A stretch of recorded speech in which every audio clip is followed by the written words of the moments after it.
In most settings, death is either the end of the story or the doorway into something higher. In Warhammer 40K, death is often the moment the universe stops pretending it has mercy. The body falls, the guns move on, and the thing people call the soul is left exposed.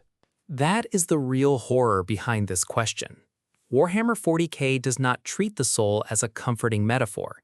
It treats the soul as a psychic presence, and beyond reality waits the warp. The short answer is grim. Most people do not simply wake up in a peaceful heaven. Their souls flicker into the Immaterium, where they may dissolve, be devoured, be trapped, be claimed, or be dragged toward powers that have been feeding on mortal terror for millions of years. But the details matter because death is not the same for everyone. A human guardsman, an imperial saint, a psyker, an Aeldari spirit, an orc, a necron, and a servant of chaos are not walking toward the same door. Some have protection, some have rituals, some have technology, and some have made bargains so terrible that dying only collects the debt. The simplest version is this. Living beings with souls leave a psychic trace behind when they die. That trace passes into the warp, the dimension of thought, emotion, nightmare, prophecy, and demonic hunger. The stronger the soul, the brighter the signal, and the more dangerous the passage becomes. For an ordinary human, the soul seems fragile. It may vanish quickly, like a spark in a storm. That might sound merciful until you remember what a storm is made of. The warp is not empty space. It is a psychic ocean full of entities that react to fear, rage, desire, despair, faith, and obsession. If a soul enters that ocean brightly enough, or if something has a claim on it, then death can become pursuit. This is why imperial religion is so intense about last rites, martyrdom, purity, and the emperor's light. The Imperium teaches that the faithful are gathered to the emperor. Whether that is literally true for every frightened soldier is one of the setting's most important ambiguities.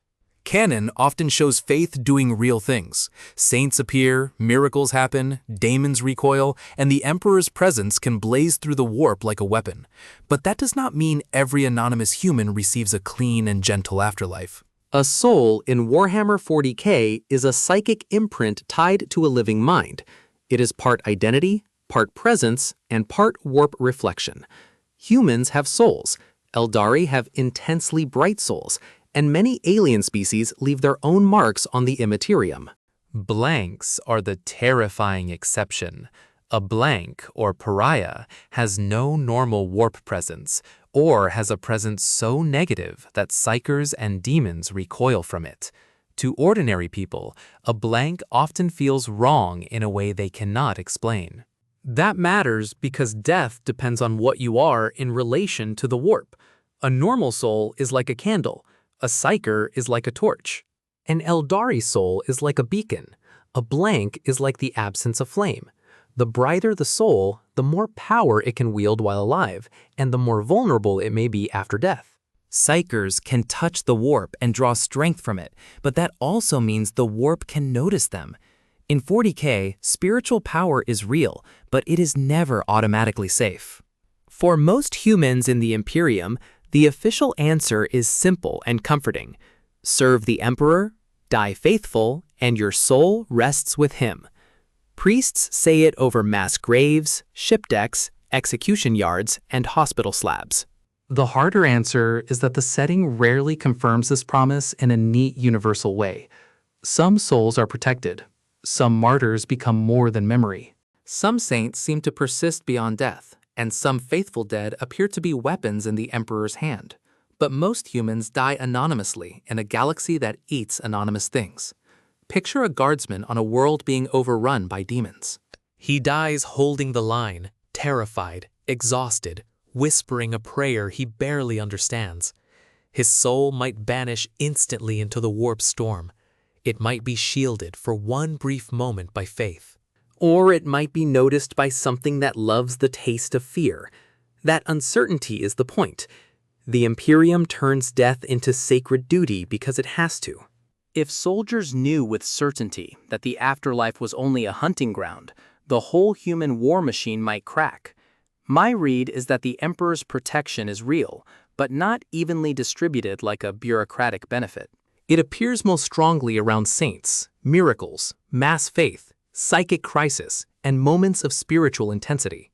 The average person may hope for his light, but hope is not the same as a guarantee. Psykers are among the most tragic answers to this question. In life, they are useful because they can touch the Immaterium. In death, that connection can make them especially vulnerable.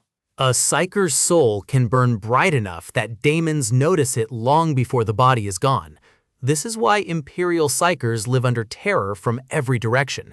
If they lose control, daemons can enter through them. Some Psykers are sacrificed to sustain the Golden Throne and the Astronicon. Their deaths are not gentle spiritual departures.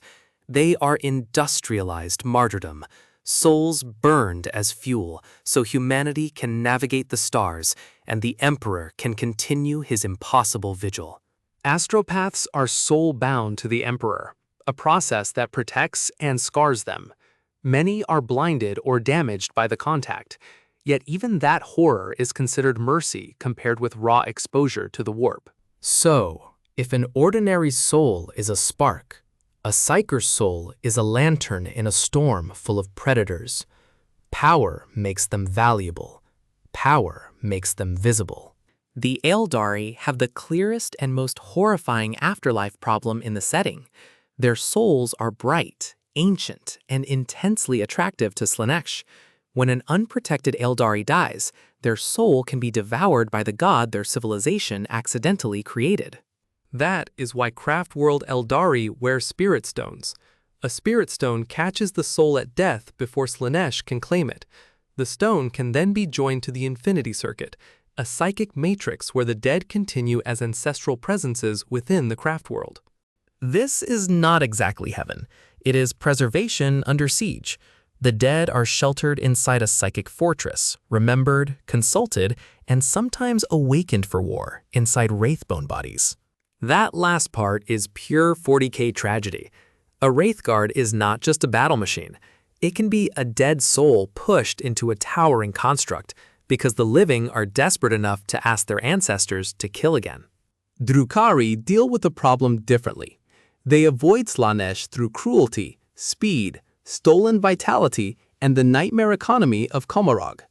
Their souls are slowly draining, and they replenish themselves by feeding on pain.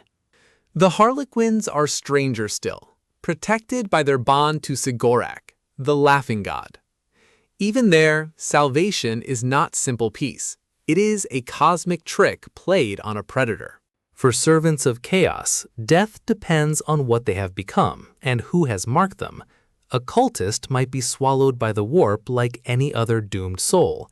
A champion might be claimed by their patron. This is the lie at the heart of chaos. It promises immortality, freedom, pleasure, strength, truth, or revenge.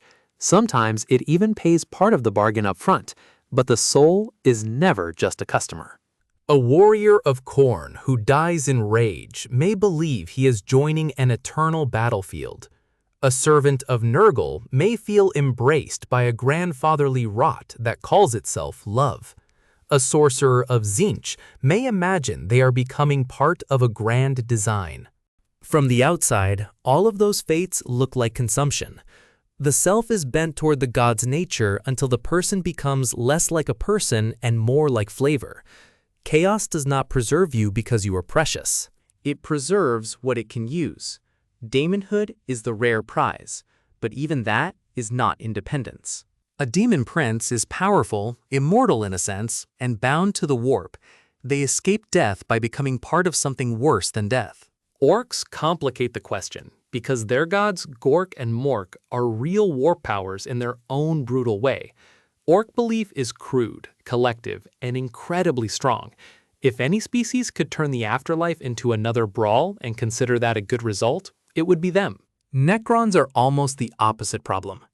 The Necron tier once had souls, but biotransference stripped them into living metal bodies and left something essential behind.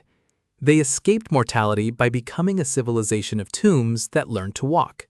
Tyranids are stranger again because individual creatures are usually swallowed back into the will and biomass of the hive mind. Death for them is less personal ending and more biological accounting. The horror is not one soul being judged, but individuality being irrelevant. So, the galaxy does not have one afterlife system. It has a psychic ecology. Souls, gods, machines, alien instincts, rituals, and metaphysics all collide, and every faction has found a different way to fear the dark. The most important human question remains the Emperor. Is he a god who saves souls, a corpse on a throne, a psychic lighthouse, or all of those things at once? Warhammer 40K keeps that uncertainty alive on purpose. The Emperor undeniably acts through the warp in some form. His light guides ships through the Astronomicon. His presence wounds daemons. Faith in him can produce miracles, and saints can rise in his name. But the Emperor is also trapped in suffering beyond normal comprehension. If he protects souls, he does it while holding back a nightmare ocean, powering human navigation, resisting chaos, and enduring a death that has lasted 10,000 years. This makes imperial faith both beautiful and terrifying. It may be true enough to matter, but not simple enough to comfort everyone. The Emperor might be the only light humanity has, and the light might still not reach every grave. The afterlife changes how the whole setting feels. Warhammer 40K is not only grim because bodies are destroyed, it is grim because the soul is vulnerable too. Rituals, purity seals, prayers, spirit stones, soul binding, wards, exorcisms, and funeral rites are not merely cultural flavor. They are survival technology in a reality where belief has physics. So what happens when you die in Warhammer 40K? The honest answer is, it depends who you are, what touched your soul, and what was waiting nearby. But the safest answer is also the darkest. Death is not escape. Death is exposure. In a kinder universe, the soul would go home. In Warhammer 40K, the soul goes into the storm. Thank you for joining Lore Heretic in the archives tonight. If this little expedition into grim dark lore earned its candlelight, subscribe, pull up a chair, and I will see you in the next one.